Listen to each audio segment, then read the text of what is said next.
The call ended. 45 minutes, good energy the whole way through.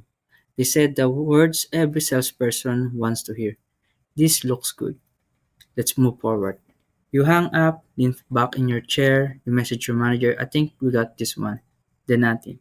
No reply to your follow-up emails, no reply to the next one, no reply to the one after that. 3 weeks passed, then five. The person who said let's move forward has gone completely silent. This happens almost every day in almost every company that sells anything. A great call, then it goes. And here's the part that should bother you.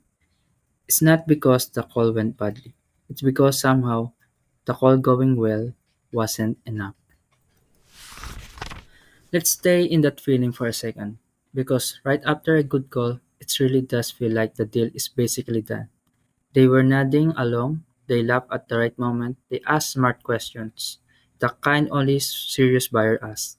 And at the end, they said the line every seller waits for. This is exactly what we need. So you believe them. Why wouldn't you? People don't usually fake enthusiasm for 45 minutes straight. If they smile, if they lean in and they said, let's move forward, that has to mean something real. In your head, the rest of the story basically writes itself. They talk to their team, maybe loop in a manager, a few emails back and forth, and then done deal. That's the story that keeps salespeople hopeful. A good call equals a good outcome. Enthusiasm in the room means commitment outside of it. But then you look at what's actually happened on their side. That person who said, this looks great, they mean it. In that moment, in that room. But being nice on a call costs nothing. Saying yes to your face is the easy, polite thing to do. The hard part comes after, when they're alone with the decision. Now, they have to go explain this to a manager who's never met you and doesn't share the excitement. And now they have to defend a budget against three other priorities competing for the same money. Now, they have to ask themselves a much harder question than the one you asked on the call.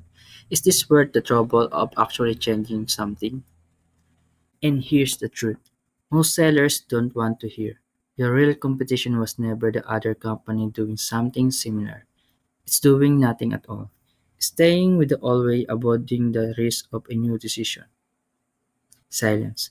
After a great call usually doesn't mean no. It means the buyer hit a wall he never saw.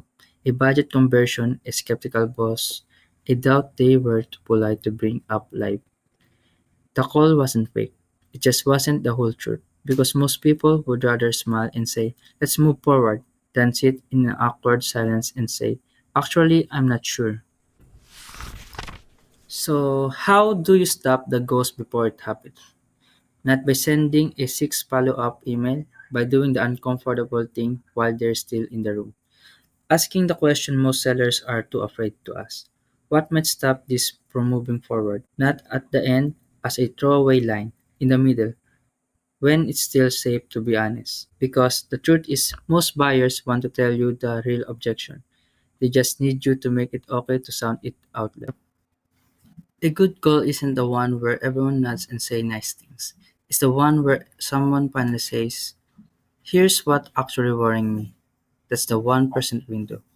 Not the smile at the end of the call. The honest moment you create before it ends. Because silence almost always isn't rejection. It's hesitation that never got a place to land. So next time a call ends with this looks great, don't celebrate the silence yet. Go back and ask the question that turns a nice call into an honest one. Thank you for listening. This is Fritz, your ethical cold email partner. Keep learning, keep improving, keep send email ethically. Bye.